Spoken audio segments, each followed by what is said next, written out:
প্রথমে ডিম দিয়ে আমি এটা করছি ডিমের তরকারি, তো ডিমের কারিও বলা যেতে পারে। তো প্রথমে আমি ডিমগুলো আর আলুগুলোকে 4 টুকরো করে কেটে সিদ্ধ করে নেব। তো আমি করছি কোথায় দেখুন, যেটা জল গরম করে, যেটাতে জল গরম করা মেশিন, সেই মেশিনে করছি। তো আলুটা এবং আমি ডিমটা সিদ্ধ করে নেব এবং তারপরে আমি একটু জল দিলাম, দেখতে পাচ্ছেন, দিয়ে সিদ্ধ করে নিচ্ছি। এইগুলো আমার লাগছে পেঁয়াজ, আলু, ডিম, এটা দিয়েই আমি রেসিপিটা বানাবো।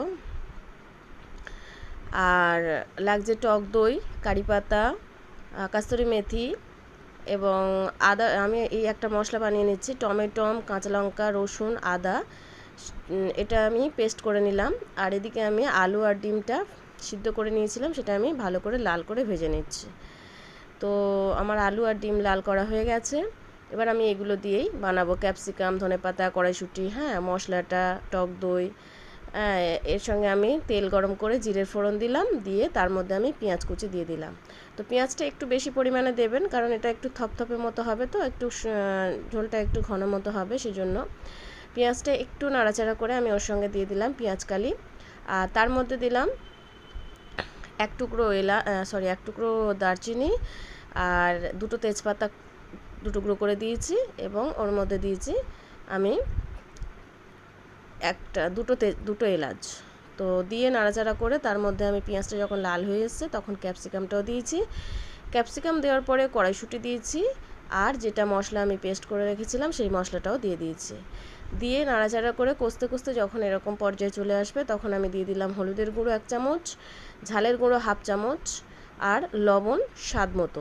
দিয়ে নিয়ে যখন এগুলো একদম তেল ছেড়ে দেবে কষাতে কষাতে, অল্প করে একটু জল দিলে, জল লাগলে দেবেন।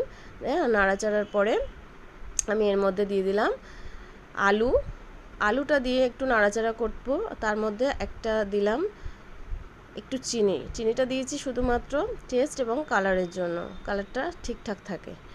আর একটা আলু আমি ভেঙে, মানে ওটা সিদ্ধই ছিল, ওটাকে আমি জাস্ট ম্যাশ করে দিয়েছি ঝোলটাকে ঘন করার জন্য।